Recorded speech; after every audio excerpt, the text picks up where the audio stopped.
Okay, this video may be beneficial to anybody and really anyone who's worked with place value. It's a friendly reminder. So if we're doing work that has to do with any sort of operation, I want to remind you of the power of 10. And what I mean by that is to be mindful of place value. If things are overwhelming, either because they're division or decimals or fractions or big numbers, and we have the opportunity to reduce them, we can.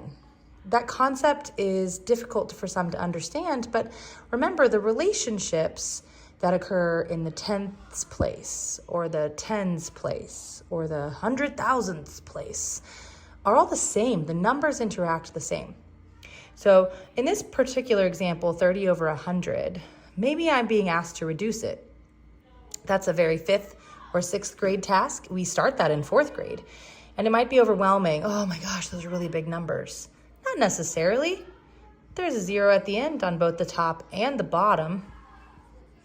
And this reduces down to 3/10. This one is done now. So instead of dividing by 2 forever and ever and ever, or dividing by 5 a few times, we skip right to the good stuff. This works because the relationship between 30 and 100 is the same as the relationship between 3 and 10. Let's do another one the same way. I'm being asked to divide a really big number. Oh my gosh. No, it's all right. Let's see if we can make it a little simpler. There's a 0 at the end of both of these. Now there's only 1 here, so I can only get rid of 1 in each one. But now it's a smaller number. We're going to do an even better trick. But that's still a really big question, right? No. This is a little different of an application, okay? I'm going to put this here so we don't focus on it. Let's look at 6 into 36, but there's a 0 there. Shh, it's okay. We're going to remember it's there and add it back at the end. 6 into 36 is 6. I have not dealt with that, so I'm going to put it back. You can try it for yourself. 6 times 60 is 360. There you go. Opportunity number 2 to use the power of 10 and place value awareness to help us do math a little quicker. This one here, coming from a smaller point of view, oh my gosh, decimals. Okay? Remember, the relationships are the same. So you might be thinking, oh, she's going to have us cancel these out. Not exactly. Because that is stuck in between a decimal and a number, I really need to leave it there. But I can move my decimal, as long as I do so in both, to get the relationship the same. This works in operations.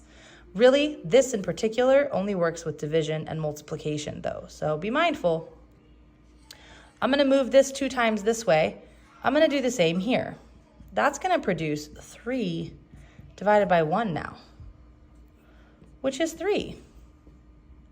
Do I have to move it back?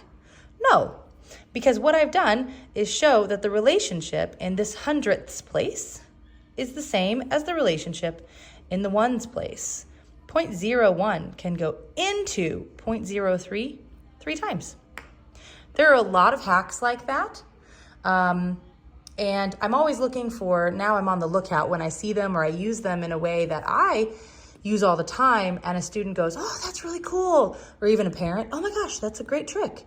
So I'm going to be sure to try to share those with you guys, even if they're small little videos like this, because the more tools you have, the more things you can build.